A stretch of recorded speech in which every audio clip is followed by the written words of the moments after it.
Hallelujah. Just want to say it's very blessed to be up here. I'm thankful for this opportunity to come up here before you guys and speak about what God has put in my heart. I want to thank Emu for asking me to come up here. I pray that the message that I'm going to share today will resonate with some of y'all, and that maybe you guys it will encourage you, no matter where you are with your walk with God. Today, I want to talk about my journey with God. And before I want to begin, is this slide? Before I begin, I want to ask you guys a question. Have you ever felt distance from God? I know I have. There have been times in my life where it felt like God was so far away, and it just, no matter how hard I tried, it felt impossible to find my way back to Him. And I'm sure that some of you that have experienced that and understands it was isolating and overwhelming. But you see, it was during one of these tough times that I stumbled across this quote. Now I want you guys to say this with me in English, okay? Ready? The devil can't make hell beautiful, so he makes the road to hell beautiful. This quote really convicted me. Let me repeat that one more time, okay? The devil can't make hell beautiful, so he makes the road to hell beautiful. See, this quote, it made me take a step back and reflect on my journey with God. It's like it shined a light through this path that I was taking, that was leading me down to hell. You see, I found myself in this constant cycle of sin. I would fall into temptation, sin, and then be immediately consumed by this shame. This shame weighed on me so heavily that I felt like I couldn't go back to God. I felt too ashamed. I felt like I needed to get my life together first, be perfect for God, and then I can go talk to Him. But that's not true. That's exactly what Satan wants. Satan wants you to be consumed by shame so you don't go to God. He wants to constantly feed your worldly desire. He wants to make the road to hell beautiful so you don't even notice, you know. You're so consumed by your worldly desire that you forget about God. And then you're so far from God that you feel like it's too far. Like he's too far, I can't go back to Him. But I'm here to tell you today that no matter how far you are from God, it is never too late. It's never too late to return to God.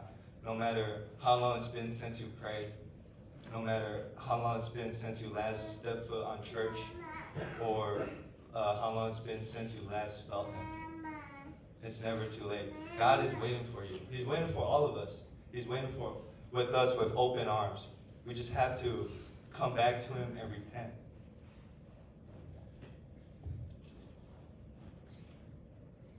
There's a parable that I want to talk about that perfectly illustrates this truth. It's in Luke chapter 15, verse 11 through 32, and it's called the parable of the lost son. You see, it's about a father, a wealthy father who had two sons. The older son was obedient and always listened to his father. But the younger son, no. He would go out, drink, spend all his father's money, and he would gamble. And one day, he asked his father for his share of wealth, and he moved to a distant country. There in that country, he would spend all his father's money as well. Okay? He would drink, gamble, all that worldly pleasure and desire. But then one day, a severe famine took place. And you guys know what a famine is? You guys know? Oh. A famine is when, there's no more food. So the younger one was left with no food, no money, nothing. He was so desperate that he was hired to feed the pigs. And you know how back then how degrading that was? Imagine you're so rich and then now you're out here feeding the pigs. How do you say pigs in Korean? Tall? Yeah. I bet you the tall, the onion.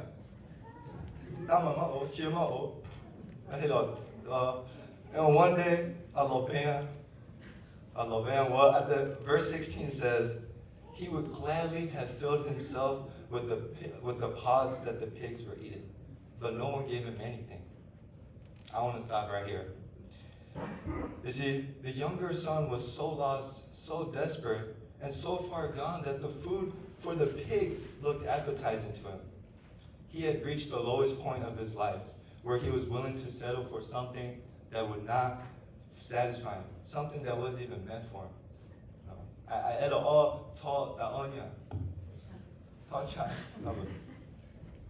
Doesn't that look like a lot of us? When we're so far from God, we start to create the things of this world that can never fulfill us. Get it all, you know? Been so far away from Sajgene, but it'll hit it all, J or like, you know? And yeah, like, just as the young man's hunger, just as the pig's food wouldn't have satisfied the young man's hunger or nourished him, the desires of our flesh, you know, the pursuit of pleasure, the material possession, the temporary highs, it can never replace what God can offer. They may look appealing in the moment, but it's just going to leave us emptier than before. Amen. Now going back to the parable, something amazing happened. The young man came to himself. He realized that even his father's servant had food. Look, I get no bed, no money. So I told him, okay, you can get it by here. I'm gonna say sorry, okay? I got that sorry, well, I get that by it, yeah, you get the blood there. So I get up by here, he goes back home. And this is the most beautiful part of the story, okay? When the son was still a long way off, the father ran to him.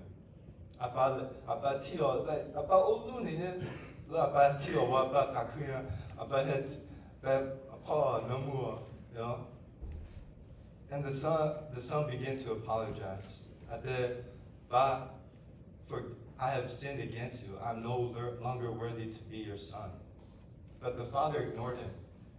The father said in verse 24, the father ignored him and he called for a celebration. The son apologized, but Abba did on me. Abba celebrate. I celebrate that. At the verse 24, for this son of mine was dead and is alive again. He was lost and is found. And they begin to celebrate. If there's one thing I want you to remember, it's this part of the parable, okay? Even after taking all his father's wealth and abandoned him, the father ran to the son without hesitation. You see, Abba, Apo hinaje aloma wokole Abba takudila hakinya. Abba el padoya atia po atakunya. Amata kuya. And that's bilo sajkule. Sajkule el padoya. The me haki the me offer wenya. The me haki ne aewala. You see, God will welcome you back with open arms. God doesn't care about your past, the mistake you've made, or how many times you strayed away. He has always been waiting for you, ready to celebrate your return. Isn't that amazing? Yes? But my girl says, get a little bit, man. I get welcome. So, our God is good, you know? So good. This part of the parable, as we move towards the end of the parable, we encounter the older son. The older son was upset. He was upset and angry that his father had killed the fattened calf to celebrate his brother's return, even though the younger brother did nothing to deserve it. You see, the older son complained that He had been loyal and hardworking. You know, celebrate. The father responds to him in verse 31, 32. He says, "Son, you are always with me, and all that is mine is yours. But we had to celebrate and rejoice, because this brother of yours was dead and has come to life. He was lost and has been found." See, this part of the parable, it shows something important. It's a little off topic with my main idea, but nevertheless, it's important. See, sometimes there's Christians that can feel like the older son. We may look around and see others who receive God's grace so easily, right? Though sometimes they get Christian, then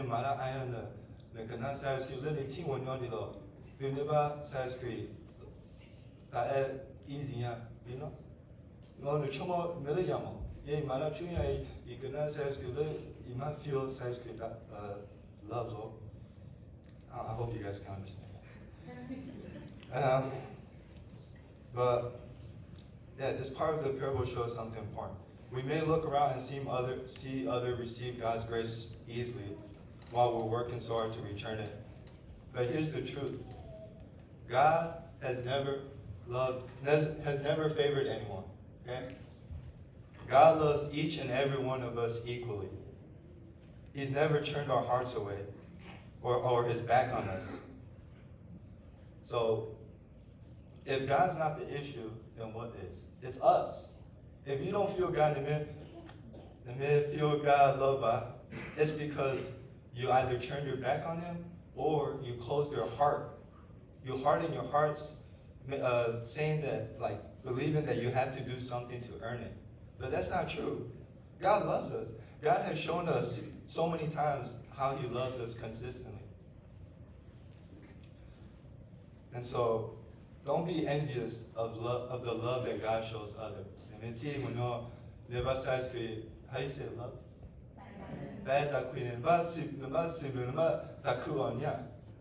Get jealous. How do you say jealous? You know? So as we come back to the main point, you are never too far from God, okay? Just like the father in the parable welcomed back his lost son, God is also waiting for you to come back to him. He's ready to celebrate your return and restore to your rightful place. And some of you may be wondering, how? What? Well, it's actually, except my mama, but my grandmama, you know, he keeps taking us back. Like, no matter how many times we sin, how often we break our promises to God, or how deeply we fall into worldly desires, you know why God is still there with open arms? The reason is so simple.